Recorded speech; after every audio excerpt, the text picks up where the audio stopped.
Today we're going to reflect on the Dana Nisansa Sutta, A5.35, the discourse on the benefits of giving. This is translated in Sutta Discovery, Volume 45, Chapter 3, so SD 45.3. Giving is a very important practice in Buddhism, whether it's for the lay people or for the renunciants.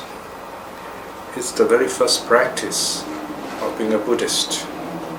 Charity in different ways at different levels. For Buddhists as a community to exist, there must be charity, there must be giving. The idea of giving is, of course, sharing. It means that those who have more give those who have less to those who have none even. And those who have more than others share with those who have less. So it goes on like that. It's not how rich you are that there's no way of measuring, in other words, how much or how frequently you should share.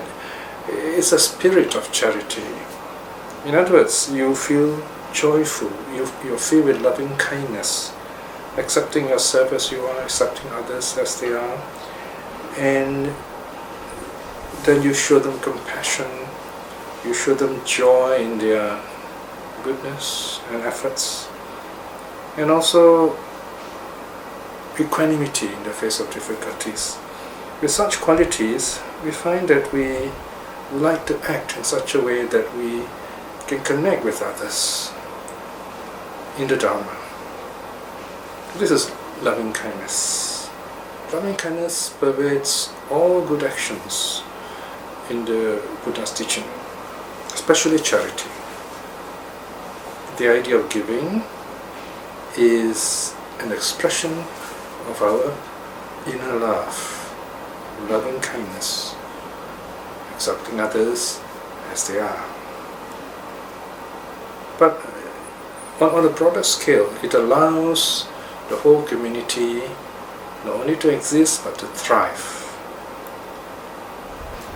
We can talk about Buddhist economics. There's a lot of it to be talked about. For example, in the many suttas that talk about how lay people should work hard, save their money, and then enjoy their wealth, and so on. Teachings like the Sigalova, the Sutta, and the Digajana Sutta, and so on. But here, sharing, the best way of sharing is that which allows us to let the Dharma grow within us, and the Dharma grows outside. So this is where we give, for example, to the worthy members of the Sangha, the practitioners, the saints if possible. We also give to those who work, lay people who work for the Dharma full time, or those who teach the Dharma full time or even part time. There are some people who are so inspired with the Dharma, they would like to spend as much time as possible to study the Dharma, practice it, and teach it with others. And such people should be supported. They don't need much support. If the community each just give a bit, joyfully, freely, then you find that such full-time Dharma teachers can work happily, effectively. These are the lay Dharma workers. Of course, where the monks are concerned, we don't have to give them money. We support them in other ways. By the four requisites, for example: food, clothing, health, and shelter. So in the case of the lay people, we have Buddhist economics supporting them, the spirit of right livelihood, supporting them, or supporting us for the matter. So, and of course giving goes both ways. We give such full-time lay Buddhist workers the support they need, and they give us the Dharma. They give us teachings, they give us joy. So it goes both ways. Of course, it doesn't mean that only full-time lay Buddhist workers teach Dharma. Anyone who has studied the Dharma can also teach. But here, when we talk about charity, we're talking about those who need, say, to support themselves more because of some kind of sacrifice or renunciation. Then we support them in those areas. If we are wealthy in a worldly way, we use that wealth in a meritorious way and wholesome way to support others who choose to renounce or cut down on worldly activities for Dharma activities. So there are many benefits in other words in terms of giving. So in this sutta, 5 are mentioned. Dana Nisangsa Sutta. Dana means giving, Anisangsa means benefit. The discourse on the benefits of giving. Now let's go straight to the sutta now. It's a very short sutta. It's from Anguttara Nikaya, and many of the suttas in Anguttara Nikaya, they are very short lists, and they're meant for the Dhamma teacher to explain in some detail. In other words, we should be familiar with the Digha Nikaya, Majjhima Nikaya, Samyutta Nikaya, from which we draw teachings and inspiration to explain the suttas of the Anguttara Nikaya. The discourse on the benefits of giving, A5.35. This is on page 37 of SD 45.3. Bhikshus, there are these 5 benefits of giving. What are the 5? Number 1 is dear and agreeable to the multitude. The giver, in other words, is beloved. Number 2, the truly good individuals or the peaceful true individuals associate with the giver. One's good reputation spreads. One deviates not from the householder's code. When the body breaks up after death, one is reborn in a happy heavenly world. These bhikshus are the 5 benefits of giving. Now let's spend a bit of time on each of these benefits. How is a giver dear and agreeable to the multitude? Now we all like generous people who are kind to us. Generous here means, for example, on special occasions, someone who has the means sponsors a meal or some kind of festivity to make people happy. And obviously those who are happy will love this person who have made them happy. As simple as that. Then there are those who are wealthy, who have the means. They help others who need help, like students who need some help in their studies. They are good students, but they have little means, for example. Because nowadays there's so many scholarships available, and there's a very good idea to help such students. In other words, economic lack or any other kind of lack for an intelligent, industrious student should not stop them from progressing in their studies. So you find if we have more and more such people, then our society will grow with more intelligent and well-educated, industrious people, and you find you become a more happy, creative society in that sense. So here, dear and agreeable. Notice a very happy environment where there is a spirit of sharing and generosity, giving, because people feel good when they give, and when this giving is given with such loving kindness and joy, the receiver also feels happy, because the receiver feels one day he too will be able to give. If he can feel that way, that is good. Even if he's unable to give back, he feels that he might be able to do something good in return by way of giving back. Just like the way a full-time lay Dharma worker studies the Dharma, practices it, realizes it, teaches it to others. The second point, the truly good individuals, or you can translate this with the word Santo Sapuriso, peaceful, true individual. Santo can also mean peaceful, can also mean good. In other words, good, peaceful individuals associate with one. Good people become our friends. Of course, this is saying things very positively. Sometimes, if we are too generous, we might attract the wrong kind of people also. So this is where charity must be given with wisdom, with kindness.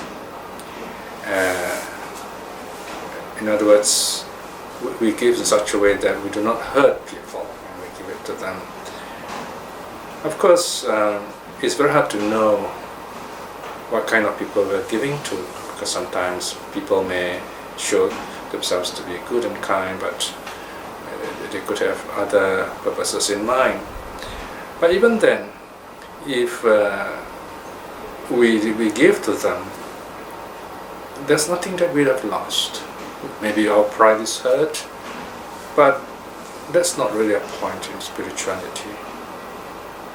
So in other words, here, wise giving is very important. We have to think of ways of how to, in other words, make this giving effective in making others happy. When others are happy, they begin to understand the nature of giving, that it is not just getting that is a wonderful thing. It is how you get it. How do you feel when you receive this gift from others? We receive with gratitude, meaning we remember the kindness of this person, the kindness of a deed done, when the day comes and we're able to reply, we're able to give back in our own way to this good deed, we will do so. We receive with loving kindness, with joy, because other people also are receiving it. Giving should not be politicized, because sometimes giving can be a way of the rich and powerful to show that they are rich and powerful, and they give to others. And when others give to them, the poor, give them a small gift, they will not receive it. They feel that it's as if they are belittled by such gifts. That again is not the right spirit. The idea of giving is an appreciation of the being of the other person. So it is an exchange, in other words. Not just the wealthy can give, even the poor can give in their own way. And of course, when we give, we don't just give money. We can give things that we make through our own skills and ability, our work. We can contribute by way of writing stories, inspirational writings. We can contribute through energy, like giving our time to cook food for the people, or just simple things like washing the dishes, simple menial work. So there's a lot of ways of giving of time, giving of energy, just sitting quietly listening to someone with some problems, listening patiently, kindly, is also a kind of giving. So you have a broad spectrum of giving here. It means appreciating the being of another. So in that way, you find you create this peace around you, and other people who are by nature peaceful and good also find they can connect with you, and find then you have this wonderful network of like-minded, like-hearted people in this spirit. Now the third blessing is one's good reputation spreads. In other words, people will say, okay, so and so is generous, is kind, compassionate. Well, here the idea of being famous is not what we look forward to in giving. Here rather what is meant is when you do good and it's really worthwhile, people talk about it so that others would emulate you, so that you are an example to others, in other words. So this is not a kind of attention grabbing, backstroking, personal fulfillment kind of thing alone. It is to inspire others also that they also are capable of doing such a joy-giving experience to others. In other words, if I can do it, other people also can do it, something like that. And of course, if someone is consistently kind and generous, this person is always reliable when we need help, we of course would be very grateful to such a person, and very often there are such people, and such people of course have a good reputation. In other words, they are by nature kind, wholesome people who are also generous. Quality 4, or rather benefit number 4, the generous person, the giver, deviates not from the householder's code. So here is where if you give wisely and you give properly, then you are keeping to the precepts, or you should be keeping to the precepts.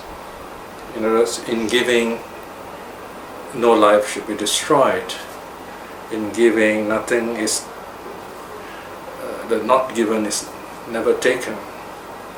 There is no breaking of the third precept, respect for the person, the precept against sexual misconduct. There is no breaking of the precept against falsehood. There is no precept, there is no breaking of the precept of getting drunk and drugged. So in other words, this giving is a very wholesome kind of giving.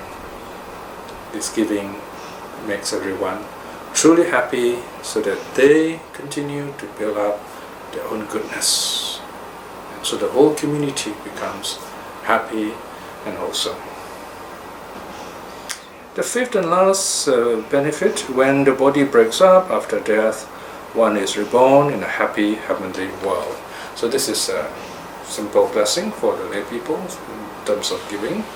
This is a future benefit, happy life. Of course, here the happy life can be in this life itself. Before we are reborn, even in this life, we become happy. But the true giver, who is a very kind, wonderful person, when he passes away, his mind is at peace. He feels good. He recollects all those good moments when he's joyful, at peace with himself, and is giving, and it's a habitual kind of joyful state. So clearly, this kind of habitual joyful state will help to give him the momentum to be reborn in a happy state. And if he practices the Dharma too, he will be reborn in a state where he's able to practice the Dharma. Or better still, if he reflects on impermanence regularly, understanding that even wealth is impermanent, what we get also is impermanent, then they will pass away as stream winners and be reborn in the heaven. And that's the greatest blessing for a lay person at this stage. So the sutta ends here with the Buddha giving us two short verses. The verses of the benefit of giving. Or maybe we should say the verses on the benefits of giving.